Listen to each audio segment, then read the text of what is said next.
my name is Rebecca Newkirk, and it has been a stupid long time since I've uploaded anything on here, so it's probably a good time to reintroduce myself. I am a trauma therapist with more than a decade of experience. I specialize in complex trauma. I'm trained in brain spotting, IFS, and attachment-focused EMDR. And what I'd like to focus on here in this space is boundary setting, specifically with small children, but I may mix in some other things too.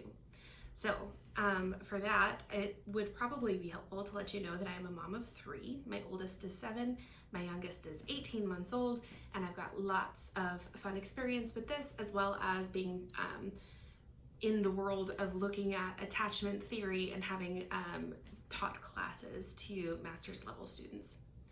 So what I wanted to talk about today is this idea that is so incredibly prevalent that we're not supposed to show our feelings to our kids when our feelings are bad. I hear a lot of people talking about not wanting to stress out their kids. So if they're angry or they're frustrated or they're arguing with their spouse or they are sad about something or grieving, I hear lots and lots of people talk to me about don't worry, I'm holding it together in front of the kids, and they don't even know what's going on. Spoiler alert, they so do know what's going on.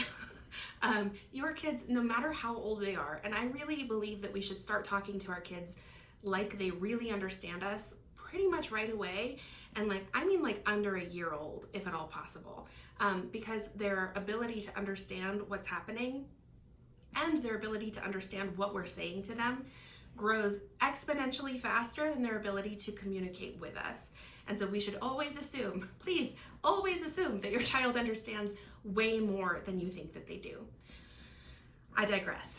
Okay, so people are talking about don't worry, I'm holding it together in front of the kids, I'm not telling them anything, and my answer to that is simple. They absolutely do understand that you are stressed. They can feel it from you. If you're grieving, they know something's wrong. They may not know that you're sad, but they can tell that something's wrong. And here's the thing with small children, they are egocentric, by nature. That's not a problem. It's not a bad thing about kids, but it is a real thing about kids, and some of us as adults too. They're very egocentric, and that means that they're going to expect that unless they're given an alternate reason, that whatever it is that's happening is because of them.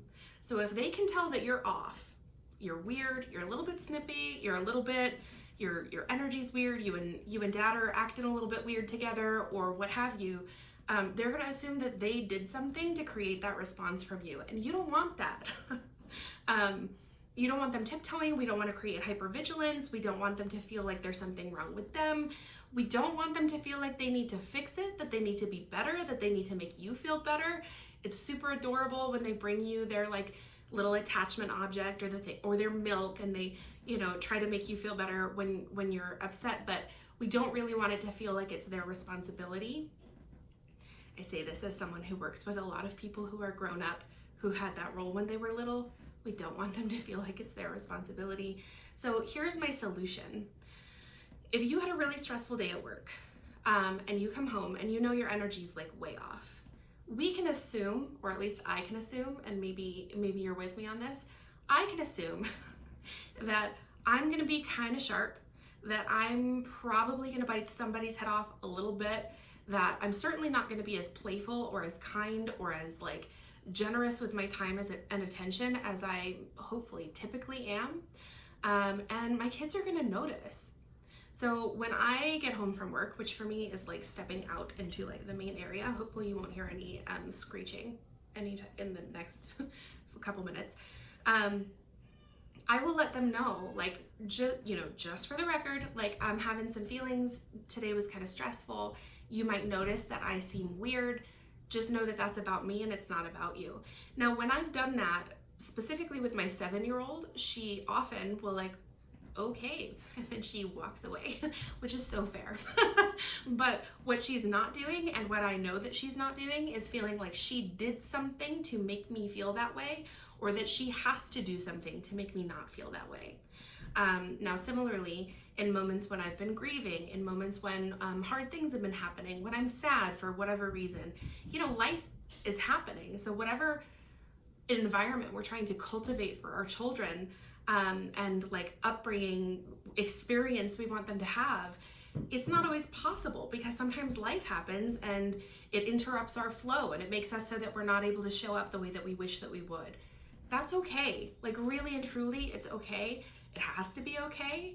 And the way to do this is to let the kids know in age appropriate, simple terms, answer any questions that they have about it. You know, for instance, again with the 7-year-old, but also with the 5-year-old, just so you know, there's this stuff happening.